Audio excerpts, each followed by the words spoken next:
नमस्कार दोस्तों। अगर किसी मनुष्य को जीवन में सफलता हासिल करनी है तो उन्हें गौतम बुद्ध की जीवन कथा और कहानियां जरूर सुननी चाहिए। वो एक ऐसे महान व्यक्ति हैं जिन्होंने जीवन का ऐसा ज्ञान प्राप्त किया जो मानवता का कल्याण करने के लिए सर्वश्रेष्ठ है।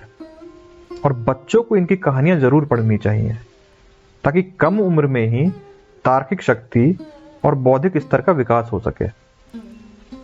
आज मैं आपको गौतम बुद्ध की कुछ ऐसी कहानियां सुनाऊंगा जो नैतिक शिक्षा से परिपूर्ण है। इन कहानियों को सुने और अपने प्रिय दोस्तों के साथ भी शेयर करें। तो पहली कहानी है गौतम बुद्ध और शिकारी की। एक समय की बात है, महात्मा बुद्ध अपनी तपस्या में लीन थे। उन्हें तपस्या में बैठे हुए कई दिन बीत चुके थे। तभी एक शिकारी उस रास्ते पर जा रहा था। उस शिकारी ने महात्मा बुद्ध को पहचान लिया। शिकारी ने महात्मा बुद्ध के बारे में बहुत बड़ाई सुन रखी थी, लेकिन वो महात्मा बुद्ध की बड़ाई से संतुष्ट नहीं था। उसने सोचा कि क्यों ना महात्मा बुद्ध की परीक्षा ली जाए। और शिकारी पहले तो महात्मा बुद्ध को एक छोटा सा पत्थर फेंक कर मारता है, लेकिन महात्मा बुद्ध कोई प्रतिक्रिया नहीं करते, क्योंकि उनका मानना था कि शरीर की तकलीफें होती हैं, शरीर पे आपके कष्ट हो सकता है, पर आत्मा को कोई तकलीफ नहीं होती। अतः शिकारी द्वारा फेंके गए पत्थर के कारण शरीर को कष्ट हुआ, किंतु आत्मा को नहीं। शिकारी कुछ समय सोचता रहा कि महात्मा बुद्ध कुछ प्रतिक्रिया करेंगे, किंतु महात्मा बुद्ध अपनी तपस्या में लीन थे। उन्होंने कोई प्रतिक्रिया नहीं की। फिर से शिकारी ने पत्थर उठाया और महात्मा बुद्ध के आंखों पर दे मारा, और जहां लगा उस जगह से खून बहने लगा। महात्मा बुद्ध को आभास हुआ कि उनके शरीर से रक्त बह रहा है, पर फिर भी वो अपनी तपस्या से नहीं उठे। अब शिकारी को गुस्सा आया। उसने फिर से एक पत्थर उठाया और महात्मा बुद्ध की ओर फेंका। महात्मा बुद्ध के शरीर से अब खून अधिक बहने लगा। इतनी पीड़ा महसूस कर महात्मा बुद्ध की आंखों से आंसू निकलने लगे।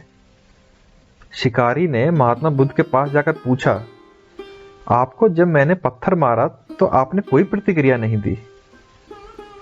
महात्मा बुद्ध ने बड़ी सरलता से कहा, क्योंकि इससे मेरे शरीर को कष्ट हुआ है, मेरे मन मस्तिष्क को इससे कोई कष्ट नहीं होगा। शिकारी हैरान रह गया। उसने फिर पूछा, तो फिर आपकी आंखों से आंसू क्यों बह रहे हैं? अगर आपको कष्ट ही नहीं हुआ तो इन आंसुओं का क्या राज है? इस पर महात्मा बुद्ध ने फिर से कहा, तुम्हारे द्वारा किए गए अनुचित कार्य के परिणाम के बारे में मेरा मस्तिष्क, मेरी आत्मा विचार कर रो रही है। तुमने इतना बड़ा पाप किया है, तुम्हें कैसी सजा मिलेगी? बुद्ध की बातों को सुनकर शिकारी महात्मा बुद्ध के चरणों में नतमस्तक हुआ और उसने क्षमा याचना की। महात्मा बुद्ध क्षमाशील व्यक्ति थे। उन्होंने तुरंत शिकारी को क्षमा कर दिया और अपना आशीर्वाद दिया। वो शिकारी महात्मा बुद्ध का आशीर्वाद पाकर एक महान व्यक्ति और साधक के रूप में अपना जीवन व्यतीत करने लगा। दूसरी कहानी है ज्ञान से हुई मोक्ष की प्राप्ति। एक दिन की बात है, महात्मा बुद्ध अपने शिष्यों के साथ कुटिया में बैठे थे और ज्ञान चर्चा का विषय आरंभ था। शिष्यों के आग्रह पर उन्होंने एक कहानी आरंभ की। समीर नाम का एक जल्लाद मगध राज महल के पीछे बने कस्बे में रहता था। वह मगध साम्राज्य का प्रमुख जल्लाद था। उसका सारा जीवन दोषियों को फांसी देने में बीता था, और अब वो लगभग 60 की आयु का हो गया था। समीर अब राजकीय सेवा से मुक्त हो चुका था और अपना अंतिम जीवन वो अपने घर में ही व्यतीत करता था। अपने जीवन काल में किए गए सभी घटनाओं को याद करता और बहुत पश्चाताप करता कि मेरे हाथों इतने जीवों की हत्या हुई। यही सोच विचार करते हुए वो नहा धोकर तैयार हुआ, और जैसे ही खाना खाने के लिए बैठा, दरवाजे पर आवाज आई। समीर बाहर निकलकर देखता है तो एक भिक्षुक उनके द्वार पर खड़ा है। जो जान पड़ता है काफी दिनों की तपस्या के बाद उठा है और भूख से व्याकुल है। समीर तत्काल अपना भोजन को जो स्वयं के लिए रखा था वो भिक्षुक को समर्पित कर देता है और भिक्षुक की भूख शांत हो जाती है और भिक्षुक बहुत प्रसन्न होते हैं। भोजन के पश्चात भिक्षुक और समीर दोनों एक जगह बैठते हैं। तभी समीर ने अपने जीवन में किए गए कार्यों को भिक्षुक के सामने प्रकट किया। समीर ने बताया वो राजकीय सेवाओं के दौरान अनेक कैदियों अथवा अपराधियों को मृत्युदंड दे चुका है, जिसके कारण मुझे अपने आप पर अपराध बोध होता है और गिलानी के भाव से सदैव ग्रस्त रहता हूं। भिक्षुक बड़े ही शांतचित्त भाव से समीर की बातों को सुन रहे थे और रह रहकर मुस्कुरा रहे थे। समीर ने अपने जीवन के प्रत्येक घटनाओं को भिक्षुक के सामने रख दिया और समीर की सभी बातें समाप्त होने के बाद भिक्षुक ने उसे दोनों हाथ से उठाया और अपने हृदय से लगा लिया। भिक्षुक ने कहा, वत्स, तुमने ये सब स्वयं से किया या किसी के कहने के बाद किया? क्या तुमने ये सब किसी राजा के आदेश के कारण किया? समीर बोल पड़ा, यह सब सिद्ध होने के बाद जब कोई भी पाप किसी पे सिद्ध होता था तो राजा के आदेश के बाद ही मैं मृत्युदंड देता था। अगर किसी पे कुछ आरोप है और वो आरोप सिद्ध होता था और राजा का आदेश होता था तभी मैं मृत्युदंड देता था। भिक्षुक ने कहा, वत्स, फिर तुम दोषी कैसे हुए? तुमने तो अपने स्वामी के आदेशों का पालन किया है। ऐसा कहते हुए भिक्षुक ने समीर को धम्म से उपदेशों को सुनाया कि धम्म के क्या उपदेश हैं। उपदेश पूर्ण कर भिक्षुक वापस लौट गए।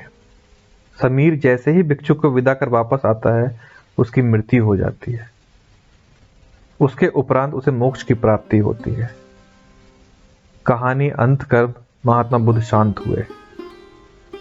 महात्मा बुद्ध के शिष्य इस पूरी घटना का ध्यान पूर्वक सुन रहे थे। उन्होंने महात्मा बुद्ध से पूछा, जिसने जीवन भर अनेकों हत्या की वो मोक्ष कैसे प्राप्त कर सकता है? बुद्ध मुस्कुराए और अपने शिष्यों को समझाया, जिसने जीवन में पहली बार ज्ञान की प्राप्ति हुई हो, अंत समय जिसका निकट हो और ज्ञान के शब्द उसके कानों में पड़े हो, वो मोक्ष की प्राप्ति कर लेता है। महात्मा बुद्ध ने बताया, हजारों हजार शब्दों के उपदेश व्यर्थ हैं जब तक व्यक्ति का मन शांत ना हो। मन शांत होने पर एक शब्द से भी ज्ञान की प्राप्ति हो सकती है और ज्ञान से ही मोक्ष की प्राप्ति संभव है। आइए अब तीसरी कहानी सुनते हैं। पुष्प के बदले शरण। एक समय की बात है, महात्मा बुद्ध अपने शिष्यों के साथ मगध आए हुए थे। वहां एक चंदोसा नाम का मोची गांव के बाहर अपनी कुटिया बनाकर रहता था। उसके परिवार में उसकी पत्नी और 4 बच्चे रहा करते थे। चंदोसा की कुटिया के बाहर एक बड़ा सा तालाब था जिसमें बरसात का पानी जमा हुआ करता था। चंदोसा सवेरे उठकर जब तालाब पर गया तो उसे कमल का पुष्प दिखाई दिया जो दिव्य था। चंदोसा ने अपनी पत्नी फ्लोरी को उस पुष्प के बारे में बताया। फ्लोरी शांत स्वभाव की थी और पतिव्रता भी थी। फ्लोरी ने तत्काल बताया, महात्मा बुद्ध यहाँ आए हुए हैं। शायद वो इस तालाब के पास से गुजरे होंगे जिसके कारण यह फूल हुआ है। चंदोसा के मन में अमीर बनने का स्वप्न जागृत हुआ और वो झटपट तालाब में कूद गया और उस पुष्प को तोड़कर ले आया और अपने पत्नी से आगे की रणनीति बताता है कि मैं ये फूल राजा को देकर इसके बदले ढेर सारा मूल्य प्राप्त करूंगा और हम लोग अपना जीवन आराम से व्यतीत करेंगे। उसकी पत्नी कहती है, ये तो अच्छी बात है, ये फूल हमारे किस काम का, ये राजा को ही दे आइए। चंदोसा ने कहा, ठीक है। मैं जल्दी ही लौट कर आता हूं। और कहते हुए वो राजमहल की ओर तेज कदमों से निकल पड़ा।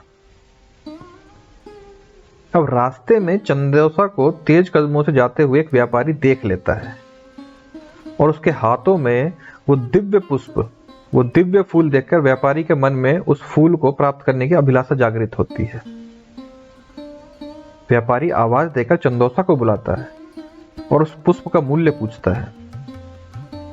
व्यापारी उस फूल का मूल्य 2 स्वर्ण मुद्रा देने को तैयार हो जाता है, लेकिन अंत समय में चंदोसा ये सोचता है कि व्यापारी जब इस फूल का मूल्य 2 स्वर्ण मुद्रा दे रहा है तो राजा अवश्य ही इसके लिए अधिक मूल्य देगा। और चंदोसा व्यापारी को मना कर देता है।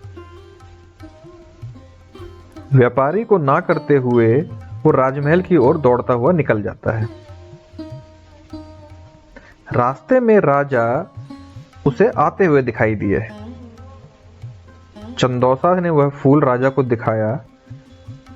राजा उस पुष्प का मूल्य 5 स्वर्ण मुद्रा देने को शीघ्र तैयार हो गए। चंदोसा सोच में पड़ गया, इस फूल में ऐसी क्या खास बात है जो व्यापारी और राजा इसकी प्राप्ति करना चाहते हैं, और मेरे पास यह पुष्प है जिसका मैं प्रयोग या मूल्य नहीं जानता, यह कितना मूल्यवान है इसकी समझ मुझे नहीं है।